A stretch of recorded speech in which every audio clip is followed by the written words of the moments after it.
preacher's son. And when his daddy would visit, he'd come along.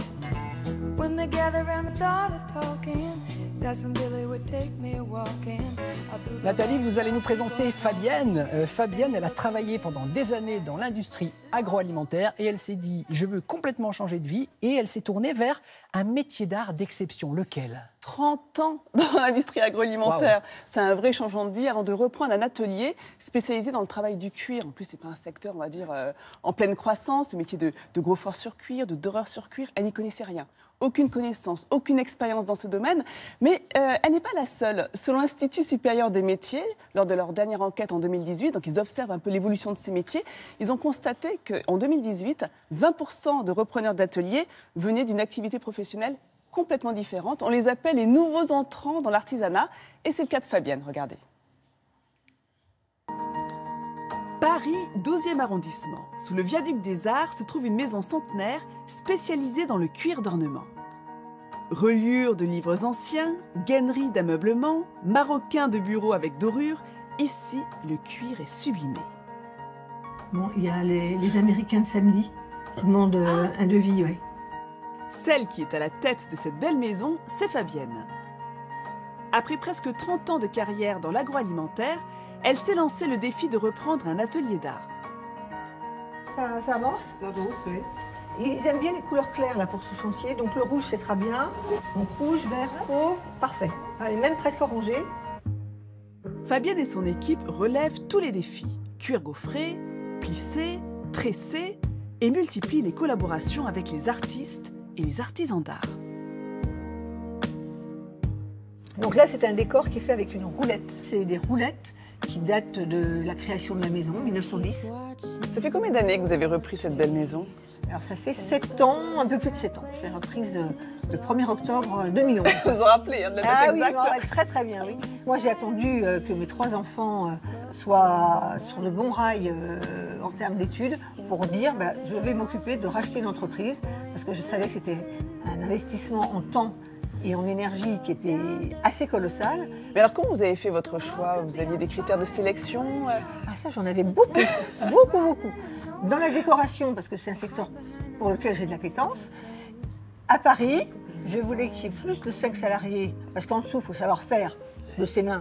Et moi, je n'ai pas ces doigts d'or pour mes collaborateurs. Et je voulais que ce soit moins de 10, parce qu'au-dessus de 10, c'est très cher. Quand vous faites tous ces critères, vous ne tombez pas sur 50 entreprises. C'est pas un métier facile, mais je crois qu'aucun métier d'art n'est un métier facile. Et il y a un niveau d'exigence avec le label Entreprise du patrimoine vivant qui fait qu'il nous faut du sans défaut. Mais je dirais que notre planche de salut, elle vient de l'étranger. Parce que ce métier-là n'existe pas à l'étranger. Les métiers d'art français et la décoration en particulier sont extrêmement appréciés à l'étranger. Qu'est-ce qui était le plus dur dans ce changement de vie, Fabienne ?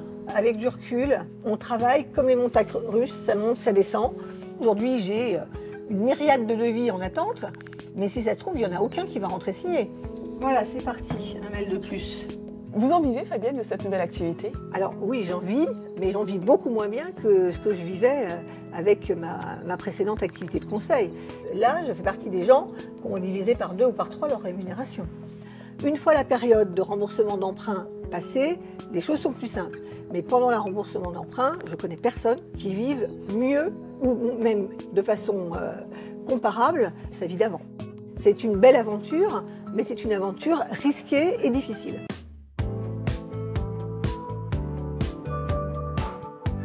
Hop là, voilà, notre bibliothèque s'est agrandie.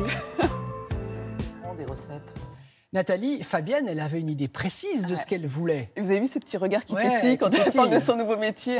Mais elle vous revigore. Elle avait beaucoup d'exigences quant au profil de l'entreprise. Elle le raconte très bien. Quant à l'organisation quotidienne du travail sur place. Et elle voulait absolument reprendre une entreprise du patrimoine vivant. Alors je rappelle ce que c'est. C'est un logo, un label qui est décerné par l'État depuis 2015, qui distingue toutes ces entreprises qui ont un savoir-faire rare, précieux, exceptionnel, un savoir-faire français. Il y en a que 1400 entreprises dans la France entière qui ont ce label entreprise du patrimoine vivant et pour elle c'était indispensable encore, donc elle pérennise un savoir-faire centenaire.